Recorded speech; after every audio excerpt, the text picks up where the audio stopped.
राणा साहब समझते हैं बिलावल भुट्टो जरदारी साहब कुछ और राय के मालिक हैं, आसिफ अली जरदारी साहब कुछ और बयान कर रहे हैं, फर्क क्यों है? पहले तो यासर एक बात तो आज के लिए, आज से एक काम तो शुरू हो गया ना, क्रिकेट का वर्ल्ड कप खत्म हो गया और पाकिस्तान की सियासत का वर्ल्ड कप शुरू हो गया जी। और वर्ल्ड कप के आज पहले राउंड में आसिफ अली जरदारी ने किसी और को नहीं, आसिफ अली जरदारी ने अपने बेटे को और आसिफ अली जरदारी ने मियां नवाज शरीफ को दोनों को आउट कर दिया। अब आप सोच रहे हो कि इसने आउट कर दिया। देखें, बिलावल भुट्टो जरदारी का कल रात तक बयानिया बिल्कुल तब्दील था। उनका बयानिया बिल्कुल एंटी निगरान हुकूमत, एंटी आप कह सकते हैं इलेक्शन कमीशन खुल के, और एंटी मुस्लिम लीग नून। हाँ जी, जब वो कहते थे कि जनाब निगरान सेटअप में ऐसा हो रहा है तो इलेक्शन कमीशन क्यों नहीं एक्शन लेता, जब वो कहते थे तरक्याती काम हो रहे हैं इलेक्शन कमीशन क्यों नहीं एक्शन लेता, ये सारी चीजें हो रही थी। फिर वो मियां नवाज शरीफ पर भी बरसते थे, फिर उनकी काफी गुफ्तगू शनीद आपके सामने है। आज अचानक से नहीं हुआ ये मामला, मैं आपको ये खबर देता, हम अपने प्रोग्राम में खबर देते हैं और खबर से ही खबर आगे चलती है। मेरे पास जो मेरे सदको ज़राए से इतला है वो इतला ये है कि आसिफ अली जरदारी ने बड़े तहम्मुल के साथ अपनी गेम खेली है और आसिफ अली जरदारी को किसी तरफ से कोई तसल्ली हुई है, कोई किसी तरफ से इशारा बेहतर मिला है, और उस एक बेहतर इशारे मिलने से दो चीजें मिली हैं जो मेरे पास इतला है। एक के जनाब जो वजीर आजम के उम्मीदवार हैं जिनको प्रोटोकॉल दिया जा रहा है ये वजीर आजम नहीं होंगे। दूसरा कि जनाब आपको आपकी तवक्को से ज्यादा हिस्सा मिलेगा, यह बकायदा इन्हें इतला दी गई है। वो तवक्को, इसके बाद इन्हें कहा गया है कि आप अपने रवैये को, तवक्को में कितनी नशिस्तें? देखिए यहाँ सर, मैं चूंकि सुप्रीम कोर्ट के बहुत से अहकामात का पाबंद हूं और मैं बतौर एक जर्नलिस्ट भी जमीनी हकायक की बात करता हूं।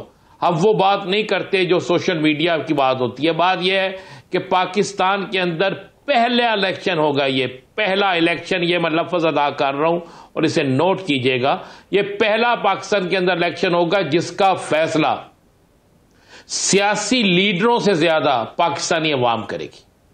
ये जो अभी हम कह रहे थे ना कि जनाब सियासी जमातें ऐसे हैं, इतने लीडर फलां चले जाते हैं, हर तमाम के तमाम लीडर चाहे वो किसी भी सियासी जमात से तल्लुक रखते हो, तमाम के तमाम लीडर चाहे वो जोर तोड़ के मास्टर हो, तमाम के तमाम ग्रुप जो एक अचानक पूरा से पूरा ग्रुप किसी तरफ चला जाए, ये सारी चीजें अब बिल्कुल इनका अब सियासत में रोल नहीं रहा।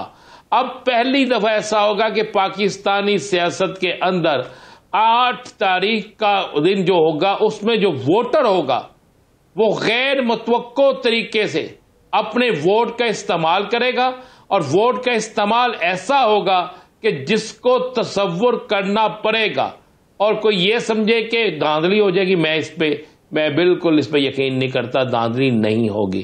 क्योंकि आपको 8 फरवरी को चीजें ही ऐसी नजर आएंगी, आपको 8 फरवरी को हालात ही ऐसे नजर आएंगे कि इलेक्शन में धांधली करना मुमकिन नजर नहीं आएगा। क्योंकि एक तो ये मुल्क के हालात इस चीज का मुतहम्मल ही नहीं है कि कोई इलेक्शन जो है वो धांधली ज़दा हो। दूसरा, अब की बार अवाम ने फैसला देना है।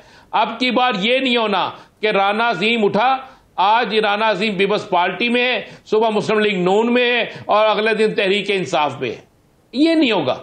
अब जो सियासी जमात, जिस सियासी जमात ने अवाम की खिदमत की होगी, जिस सियासी जमात ने अवाम के साथ बेहतर किया होगा, जिस सियासी जमात का वाकई हकीकी बयानिया वो होगा जो अवाम को पसंद आएगा और अवाम समझेगी कि इनके बयानिए में जान है और वाकई ये वो लोग हैं जो अवामी खिदमत कर सकते हैं, उनको वोट पड़ेगा। आप इस दफा जरा गौर कीजिएगा, इस दफा जलसे जलूस जब शुरू होंगे, जिस वक्त इलेक्शन कैंपेन, असल इलेक्शन कैंपेन शुरू होगी, असल इलेक्शन कैंपेन, मैं ये नहीं कहता कि जरदारी साहब का जलसा, बिलावल साहब का जलसा, नवाज शरीफ साहब का जलसा, तहरीके इस्तेहकाम का जलसा, तहरीके इंसाफ का जलसा, जमात इस्लामी का जलसा, मौलाना फजलुर रहमान का जलसा नहीं। वो जलसे जो गली मोहल्लों में होंगे, आपने उसमें देखना है कि अवाम का रद्द अमल क्या है। आपने उसमें देखना है कि अवाम कितनी शिरकत करती है। आपने उसमें देखना है कि अवाम उसके रद्द अमल में क्या करती है। अगर लोग जलसों में नहीं आते, लोग जलसों में लोगों से सवालात करते हैं, लोग जलसों में लोगों के गिरेबान पकड़ते हैं, लोग जलसों में लोगों पर नारेबाजी करते हैं या कोई ऐसी चीज करते हैं मैं नहीं बयान कर सकता, तो फिर आपको ये वाज़ेह अंदाजा हो जाएगा कि किस हल्के से किस सियासी जमात के उम्मीदवार के साथ क्या होने जा रहा है। वो सियासी जमात का उम्मीदवार जीतेगा या नहीं जीतेगा, उस सियासी जमात के उम्मीदवार को अहमियत मिलेगी या नहीं मिलेगी, क्या वो पहले गिनती में आएगा या नहीं आएगा, क्या उसकी जमानत जब्त होगी या नहीं होगी, क्या वो इलेक्शन जीतेगा, नंबर 1 होगा, नंबर 2 होगा, नंबर 3 होगा, नंबर 4 होगा। उसकी वजूहात बड़ी क्लियर है। सोशल मीडिया ने आपको इतना शऊर दे दिया है, जहां सोशल मीडिया ने कुछ चीजें खराब की हैं तो वहां पर सोशल मीडिया ने इतना शऊर दे दिया है कि अब पता लगना शुरू हो गया है कि जनाब मोहम्मद बूटा जो है वो क्या था और 4 दिन बाद मोहम्मद बूटा क्या है।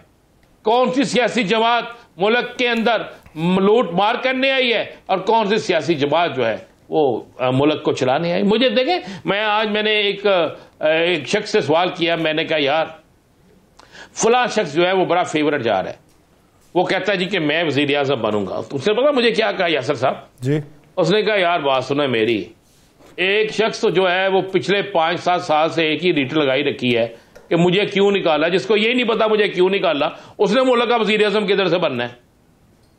उसने कहा जिसे यही नहीं पता कि मुझे क्यों निकाला, तो उसने मुल्क का वजीर आज़म कहां से बनना है।